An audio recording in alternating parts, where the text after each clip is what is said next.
Hey, it's Mike, the vegan here, reporting for Plant-Based News. Today we're going to look at an ongoing story, the story of milk in schools. We are going to look particularly at the astounding marriage between government and big dairy, how that actually works, and also some legislation that they are trying to push through, as well as a campaign against it all. All right. Let's start by looking at the facts because they certainly blew my mind. Looking to this report called Whitewashed by public health lawyer Michele, schools account for 7 to 8% of all milk consumption. If that percentage is proportional to sales, we are looking at in and around $1 billion a year made off milk in schools. The dairy industry has no problem telling you how important this is to them, from a senior executive of dairy management to Trade Magazine in 2011, quote, "That's a sizable and important piece of business. Those sales are crucial to lifelong dairy consumption and keeping people positively inclined to our products and our industry." AKA start them young when they are a captive audience. They are legally obligated to go to school after all. So it's no surprise that the dairy industry is trying to milk that udder even harder. From a dairy promotional organization, quote, "Schools and processors are realizing 58% of current potential. Potential is defined as milk with every meal. And once they've achieved that, well..." Jimmy, yank that water fountain out. Boys, come on, milk fountain, closer this way, bring it in. Come on, we got work to do.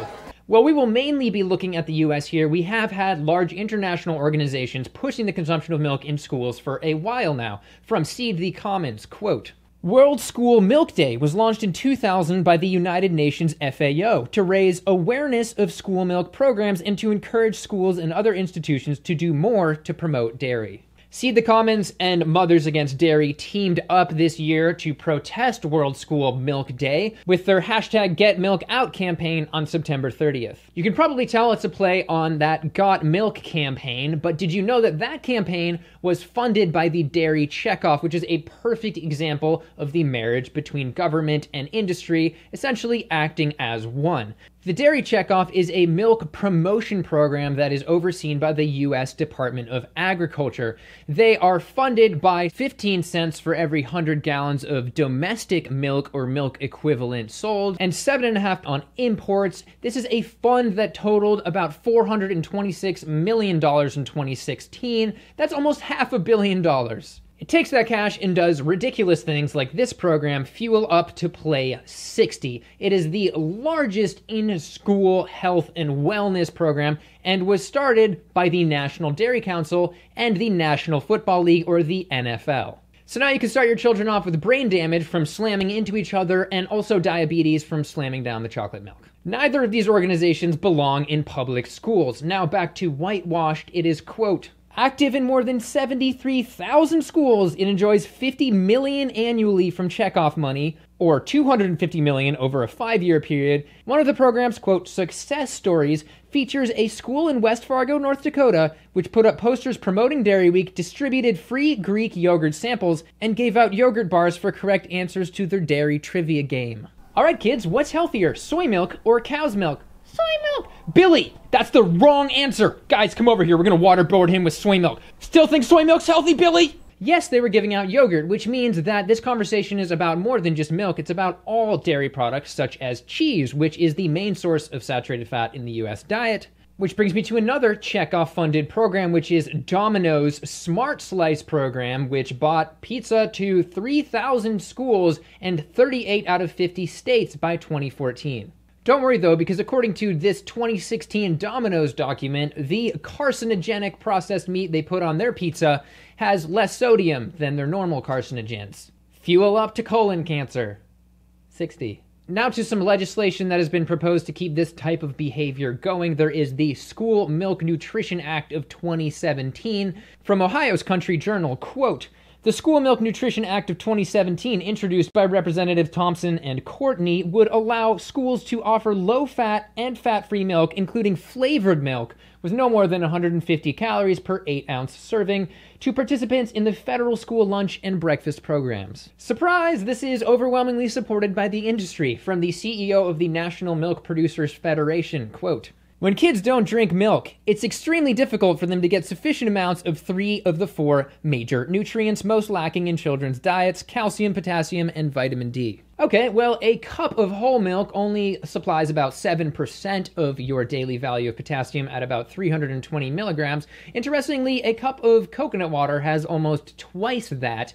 As for vitamin D, well, they add supplementation during the pasteurization process due to inconsistent levels. This legislation is in part a response to a major 23 million gallon drop in school milk consumption a few years back. The dairy industry attributed the drop to those pesky structural changes such as food standards and increased fruit and vegetable priority. Horrible things. The fact remains, though, it was a drop from 452 to 429 million gallons annually being consumed by children, 70% of which came in the form of flavored milks such as strawberry and chocolate milk. And sugar is also an issue here. With that 150 calorie limit, they could easily take a fat-free chocolate milk and then add 20 grams of sugar, which is about 5 teaspoons, which is over the 3 or 4 teaspoon daily limit for a child in elementary school. And that would be nothing new because one of the most popular school milks is True Moose strawberry milk,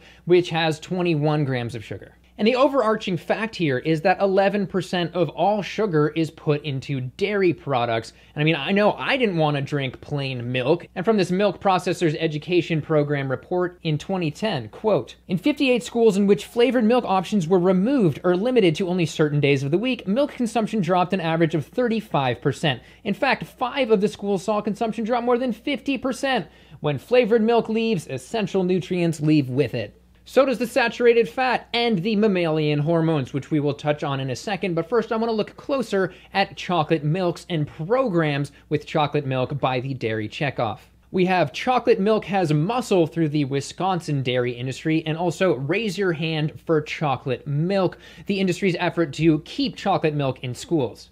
Just take a look. Got milk, got chocolate milk. Chocolate milk, y'all, is drying up in school lunchrooms everywhere. The National Dairy Council is trying to save the day. Chocolate milk is getting kicked out of school. What's the deal? Absolutely. There's a lot of misinformation out there about chocolate milk in schools, when in fact, chocolate milk has the same great nutrient quality as white milk.